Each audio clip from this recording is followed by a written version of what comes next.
देशवासी को ठगने का काम फिर से बजट में हुआ। पिछले तरह बजट में कुछ नहीं मिला।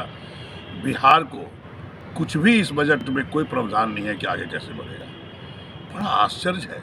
आप कहते हैं कि 60 लाख नौकरी देंगे, रोजगार बनाएंगे। आप तो जब से 2014 में आपने कहा था कि 2 करोड़ युवकों को रोजगार प्रत्येक वर्ष देंगे, कोई रोजगार आपने नहीं दिया। नमस्कार, आप देख रहे हैं न्यूज फाउंडेशन और मैं हूं सांत्वना आपके साथ। देश के वित्त मंत्री निर्मला सीतारमण के द्वारा आज बजट पेश किया गया और इस बजट के अंतर्गत कई बड़ी बातें निर्मला सीतारमण के द्वारा रखी गई। साथ ही साथ कई बड़ी योजनाओं के लिए राशियों का आवंटन भी किया गया। ऐसे में निर्मला सीतारमण ने इस बात का ऐलान किया है कि आने वाले वर्षों में कुल 60 लाख नौकरियां देश के युवाओं को दी जाएगी।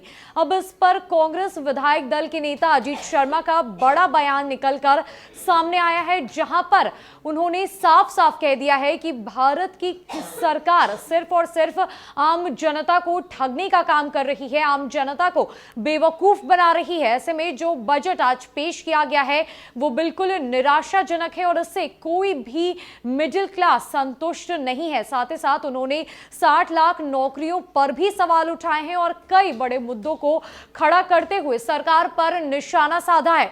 क्या कुछ कह रहे हैं अजीत शर्मा, छोड़े जाते हैं उनके पूरे बयान। देशवासी को ठगने का काम फिर से बजट में हुआ। पिछले तरह बजट में कुछ नहीं मिला। बिहार को कुछ भी इस बजट में कोई प्रावधान नहीं है कि आगे कैसे बढ़ेगा। बड़ा आश्चर्य है। आप कहते हैं कि 60 लाख नौकरी देंगे, रोजगार बनाएंगे। आप तो जब से 2014 में आपने कहा था कि 2 करोड़ युवकों को रोजगार प्रत्येक वर्ष देंगे, कोई रोजगार आपने नहीं दिया। पिछले बजट में भी कुछ नहीं हुआ और इस बजट में भी आपने कुछ नहीं दिया। बिहार की उपेक्षा की गई है। बिहार की जनता आपको माफ नहीं करेगी। और ये सीतारमण जी जो फाइनेंस मिनिस्टर हैं, यह तो बीजेपी की प्रवक्ता रही हैं, भाषण देने में तो सबसे अधिक है इनका। आप देखिए पूरा बजट में लगता है ये भाषण दे रही हैं, कहीं कुछ नहीं किसी को, न बिहार को। अरे आप तो सीधे बोलिए कि आप तो रेल को बेचने का काम कर रहे हैं। आपने कहा कि रेल नहीं चलाएंगे, फिर रेल बेच क्यों रहे थे? हवाई सेवा आपने क्यों बेच दी एयर इंडिया को?